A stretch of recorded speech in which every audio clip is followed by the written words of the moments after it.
Agora que vamos abrir a Tua Palavra, possamos entender qual é a Tua vontade. Nós oramos no nome de Jesus. Amém.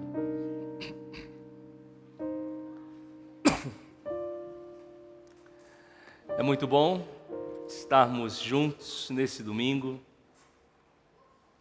Cumprimento os nossos amigos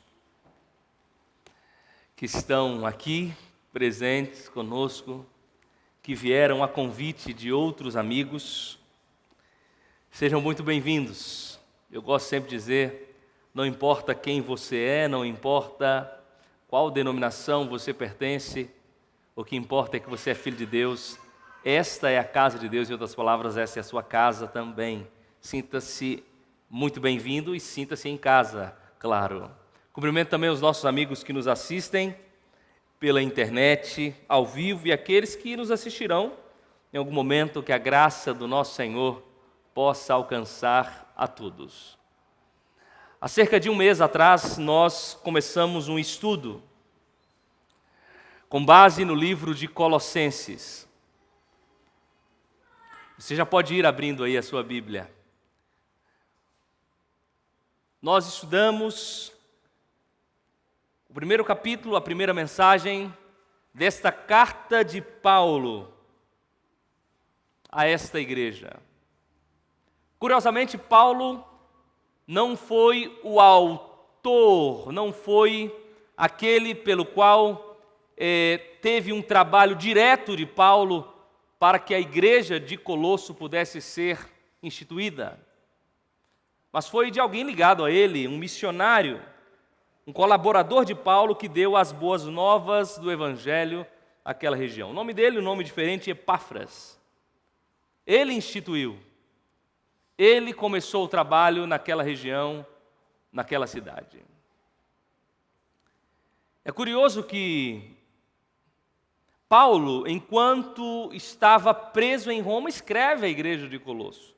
E qual o motivo? Por que Paulo escreveu à igreja de Colosso? Porque Epáfras havia compartilhado com Paulo algumas preocupações sobre a igreja.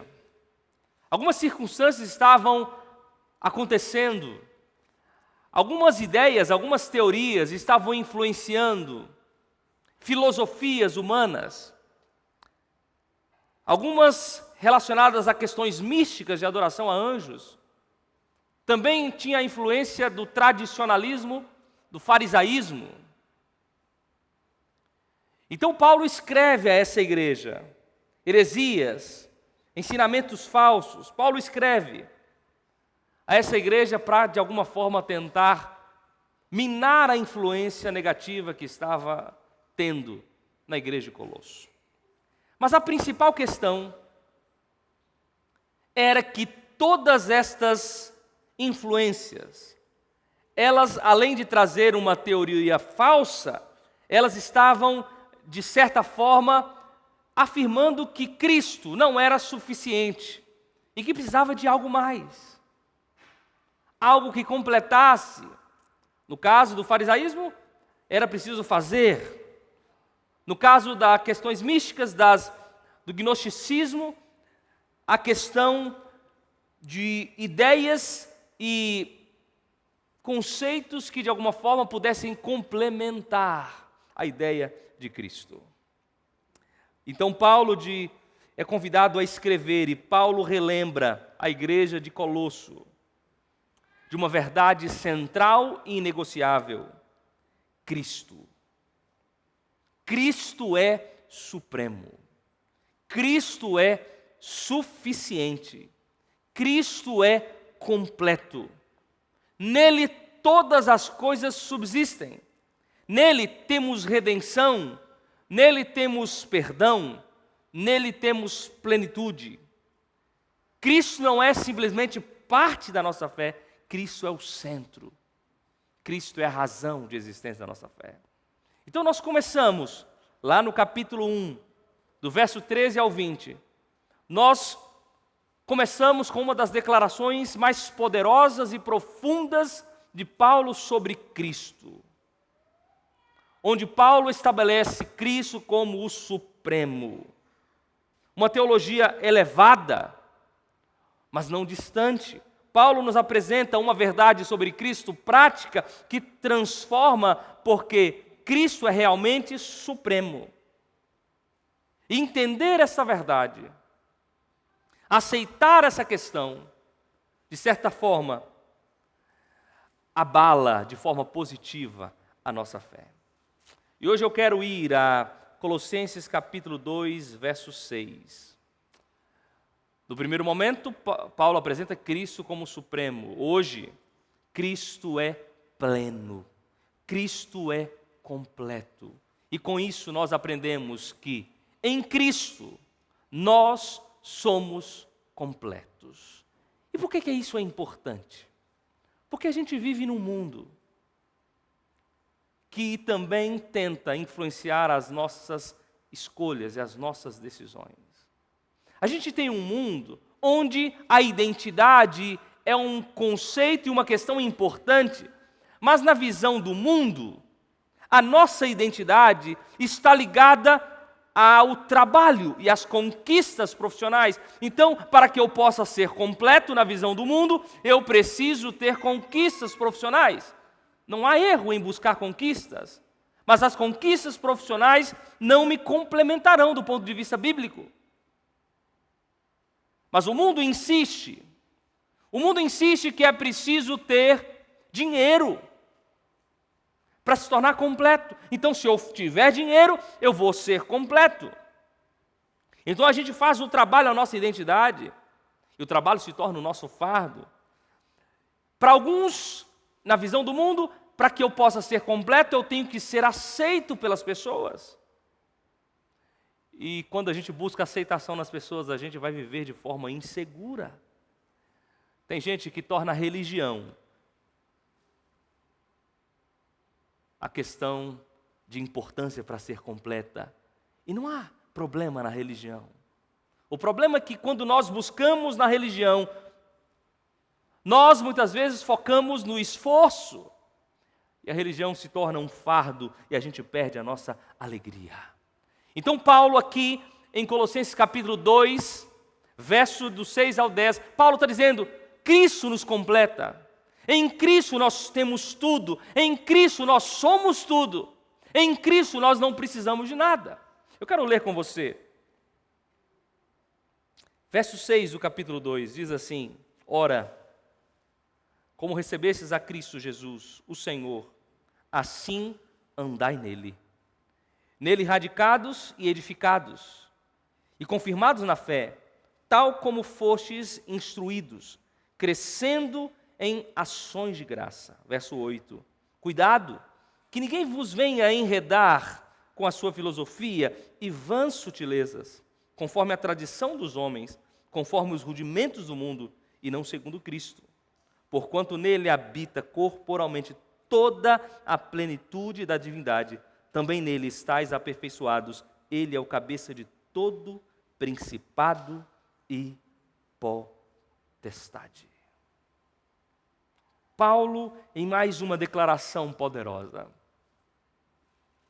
Paulo aqui, nesses poucos versículos, Paulo aqui nos apresenta 3 ações, Paulo aqui nos deixa 3 conselhos, de como nós podemos ser completos, de como nós em Cristo somos completos e em Cristo temos tudo o que precisamos. O primeiro ponto que Paulo nos apresenta está nos versos 6 e 7. Ora, como recebestes a Cristo Jesus, o Senhor, assim andai nele, radicados e edificados e confirmados na fé, tal como fostes instruídos, crescendo em ações de graça. O primeiro conselho de Paulo aqui, para nós, é que a vida cristã é uma jornada. Paulo está dizendo para nós que a vida cristã não é um evento, salvação simplesmente. Paulo diz para nós que vida cristã é uma jornada, e ele diz, olha, portanto, assim como recebestes a Cristo Jesus, o Senhor, assim também andai nele. Paulo diz para nós aqui que vida cristã é como uma caminhada. Repito, Paulo não está falando de um evento único, mas ele está falando de um processo contínuo. O cristianismo, amigos, não é uma escada. E por que eu estou dizendo isso? Porque muita gente acha que o cristianismo é uma escada onde eu tenho que subir para alcançar a Deus.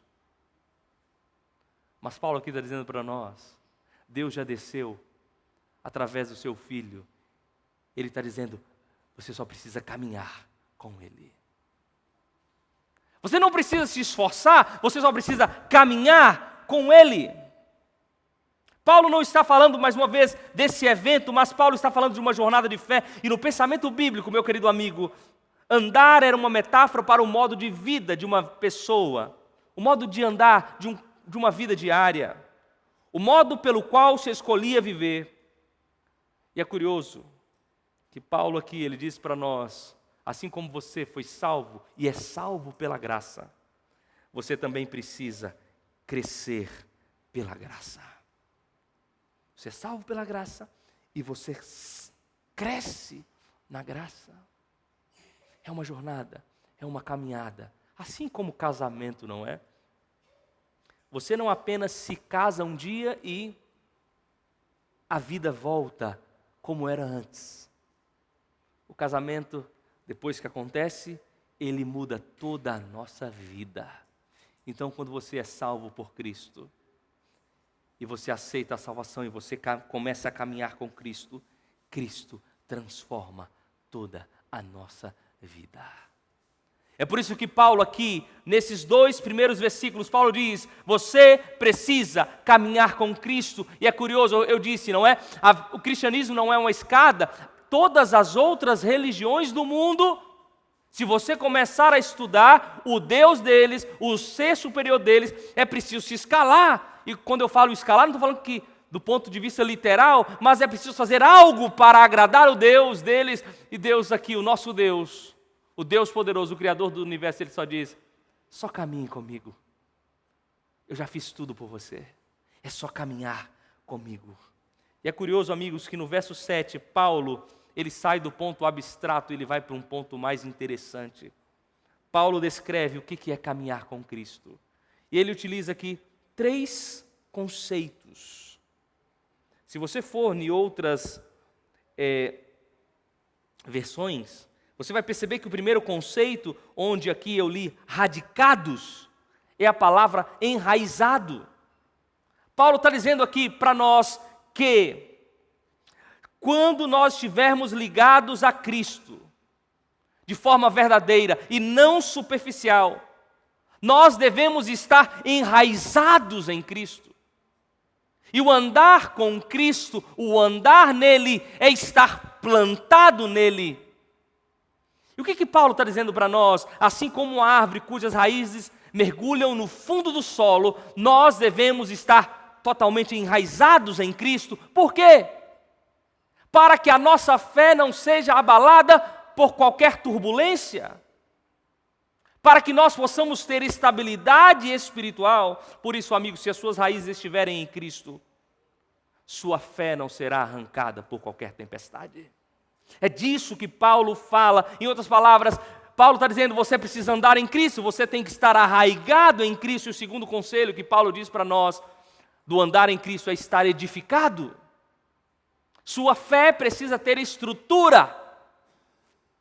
Sua fé precisa ter uma estrutura como um edifício. Foi por isso que Cristo, lá em Mateus, ele diz, e faz a referência sobre aquele que constrói a vida ou a casa sobre a rocha e aquele que constrói a casa sobre a areia.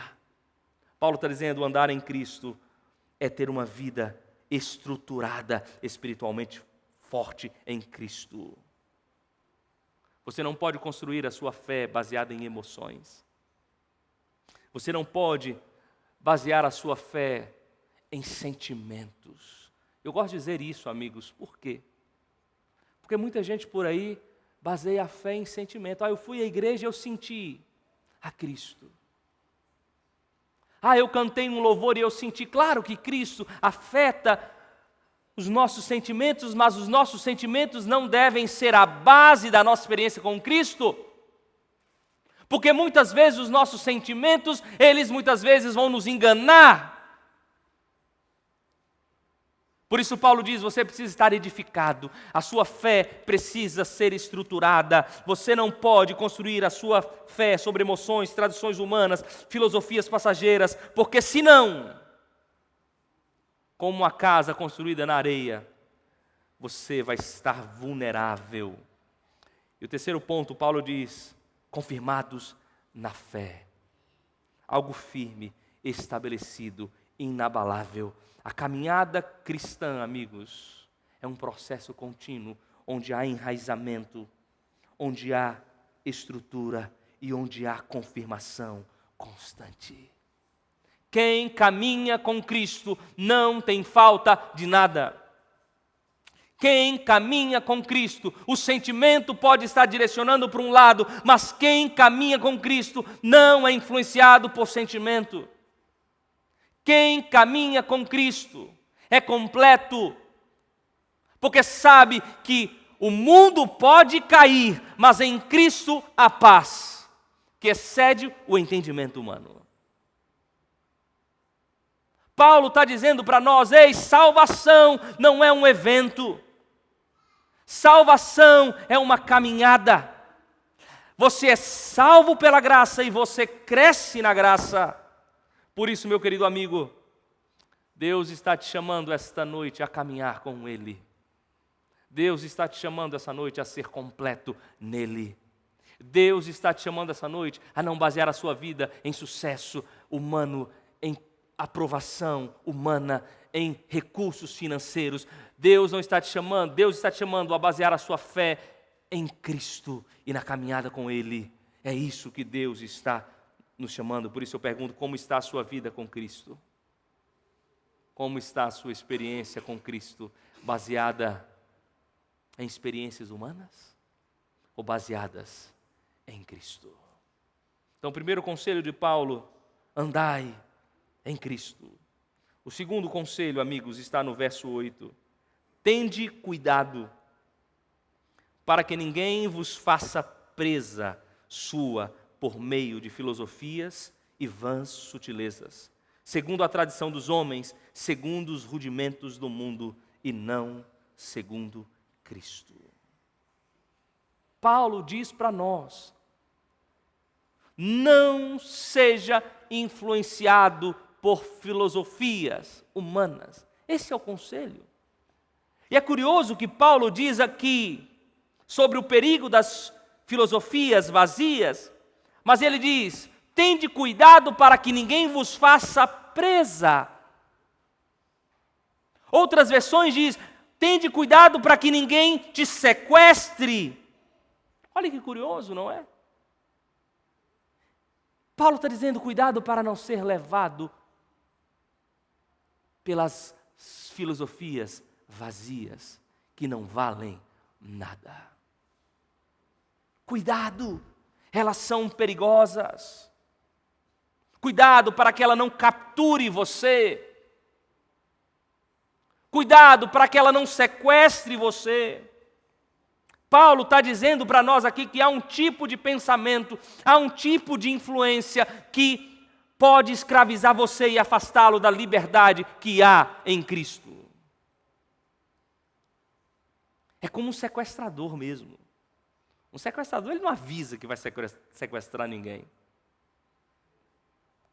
Ele não avisa que ele vai lá e vai pegar aquela criança, aquela pessoa. Ele não avisa. Muitas vezes ele atrai com coisas aparentemente boas e ele captura. É o que Paulo está dizendo para nós. Cuidado com as filosofias, porque assim como um sequestrador, ela vai te capturar e ela vai te prender e vai te levar para longe de Cristo. Cuidado com as filosofias vãs. Tem muita gente se submetendo a ideias humanas e não à revelação. Tem muita gente por aí, inclusive pastores, que estão dizendo para nós, olha, na Bíblia você não vai encontrar as respostas para os anseios humanos. E eles vão dizendo, olha, lá não está em resposta para o pai que perde um filho. Quando tem uma resposta para uma mãe que no leito perde a vida. Amigos, olha aqui para mim, a palavra de Deus é suficiente. Essas vãs ideias, ideologias, filosofias, podem até chamar a nossa atenção, mas com o tempo elas provam que elas nos levam para o buraco muito mais profundo do que simplesmente um afastamento de Deus. A palavra de Deus, ela é suficiente. Paulo está dizendo, tende cuidado. A ameaça à igreja de Colosso não vinha de uma única filosofia específica, mas de um sincretismo religioso e filosófico. E Paulo aqui fala que elas tinham 3 características. Primeira, eram baseadas em tradições humanas. Eram ideias humanas. Sim, mesclavam o cristianismo, algumas delas, mesclavam o judaísmo, mesclava o gnosticismo. Talvez alguém que está me ouvindo fale, mas o gnosticismo só foi a partir do século II, mas os seus conceitos embrionários já começaram ali. Tradições humanas. Eram ensinos falsos de homens sem a iluminação do Espírito de Deus. Eram ensinos de homens e não de Deus, da terra e não do céu. Eram baseados nos rudimentos do mundo. E aqui entravam os conceitos da astrologia, dos planetas, que na visão de alguns governavam o mundo. Poderia governar a visão. E o terceiro ponto dessas filosofias e dessas ideias humanas, elas não estavam baseadas nas palavras de Cristo. Não estavam baseadas na palavra de Deus. Estavam em desacordo com a palavra de Deus. Paulo vai alertando, olha, se vocês seguirem esse caminho, vocês vão se sentir incompletos. Vocês estão buscando algo a mais para suprir a necessidade de Cristo, mas é em Cristo que vocês realmente se sentirão completos. Tende cuidado. Nossa referência tem que ser Cristo e sua palavra. A escritora Ellen G. White nos adverte, o perigo dos últimos dias é que o erro se misturará com a verdade, de tal maneira que será difícil distinguir entre os dois, a menos que sejamos guiados pelo Espírito Santo. O que tem guiado a tua fé? O que tem guiado as tuas escolhas? Voltando à ideia de andar em Cristo, todos nós andamos em algum caminho, todos nós somos influenciados por alguma coisa. Você precisa ser influenciado pela palavra de Deus somente. A sola Escritura, como disse Lutero, é a palavra de Deus que supre, é a palavra de Deus que preenche, é a palavra de Deus que dá norte, é a palavra de Deus que traz resposta, mesmo que o mundo não tenha uma resposta, mas a palavra de Deus nos mostra que há um grande conflito e que esse grande conflito terá um final. Tende cuidado. O que tem guiado a tua fé? O que tem guiado? O que tem fundamentado a tua fé? E o último ponto, verso 9 e 10, Paulo diz, porque nele habita corporalmente toda a plenitude da divindade, e estais completos nele, que é a cabeça de todo principado e potestade. Amigos, mais uma declaração extraordinária de Paulo. Ele fala aqui duas grandes questões. Cristo não é apenas um grande mestre ou profeta, ele é plenamente Deus. Ele é Deus.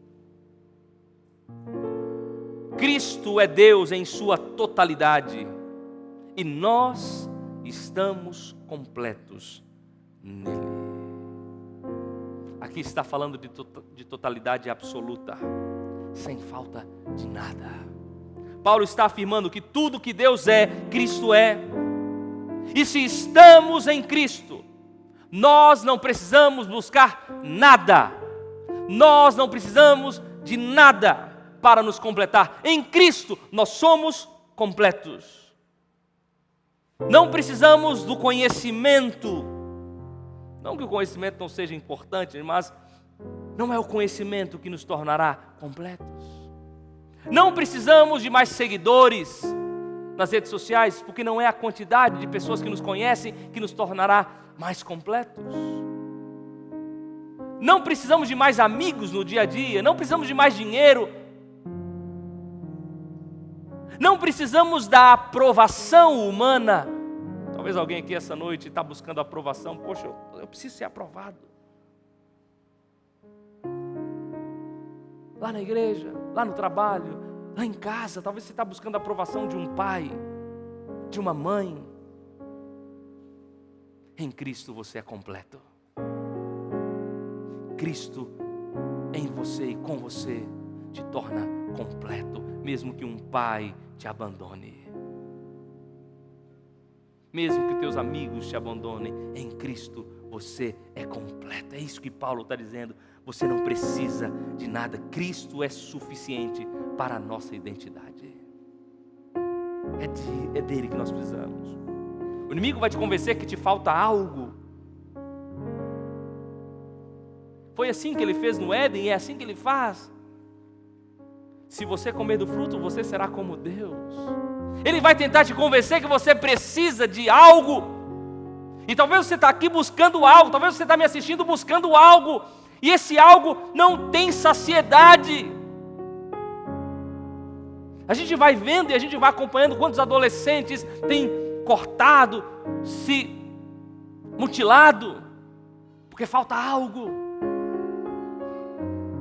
Quantas pessoas têm tirado a vida porque falta algo. Quantas pessoas têm buscado na bebida porque falta algo, no cigarro, nas drogas, porque falta algo. Paulo está dizendo para você, você precisa de Deus, você precisa de Cristo, e em Cristo você se tornará completo. Você já tem tudo o que precisa em Cristo. Muitos cristãos têm acesso à plenitude de Cristo, mas vivem como se fossem espiritualmente pobres. Meu amigo, Cristo é Deus, Ele é pleno, Ele é tudo. O livro O Maior Discurso de Cristo diz assim: Cristo é o centro de toda a nossa esperança. Nele encontramos tudo o que precisamos para a nossa vida espiritual. É tudo o que nós precisamos. Olhe para a sua vida agora. O que está faltando? O que você tem buscado? O que você acha que você está precisando? Paulo está dizendo, somente Cristo. Somente Cristo. Ele é tudo. E Ele te completa. Nele você encontra a plenitude para todas as suas necessidades. Por isso, siga o conselho de Paulo. Ande nele. Caminhe com Ele. Amigos, é impressionante as palavras da Bíblia. Palavras simples.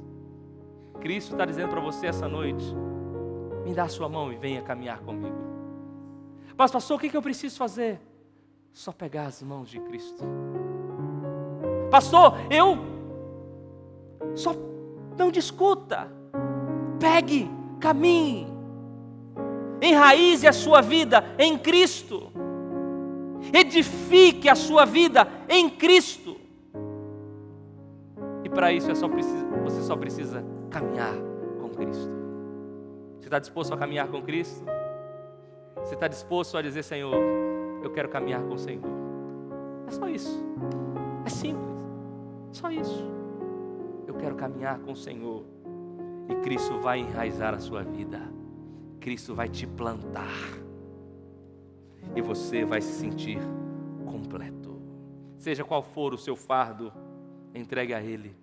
Seja qual for a sua insegurança, coloque aos pés da cruz. E caminhe com esse Senhor Jesus Cristo. E se sinta completo. Que Deus nos abençoe. Amém. Vamos ficar em pé, vamos orar.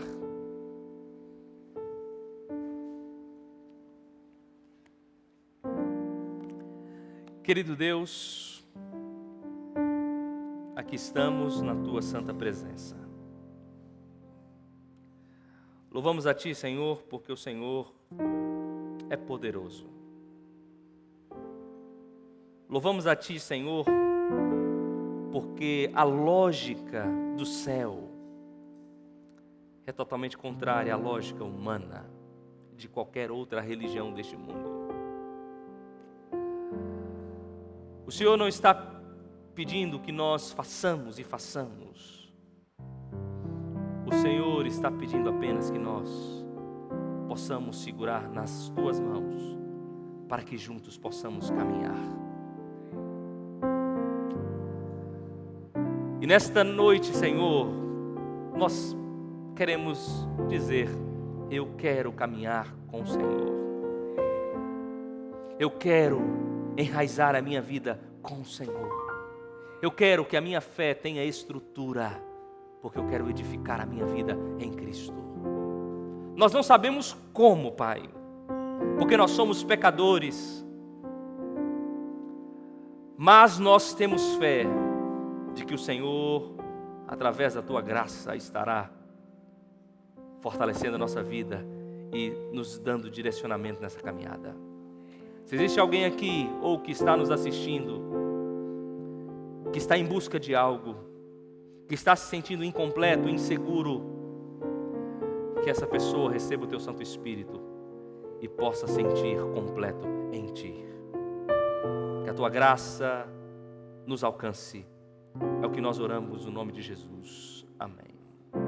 Que Deus os abençoe. Uma boa semana a todos.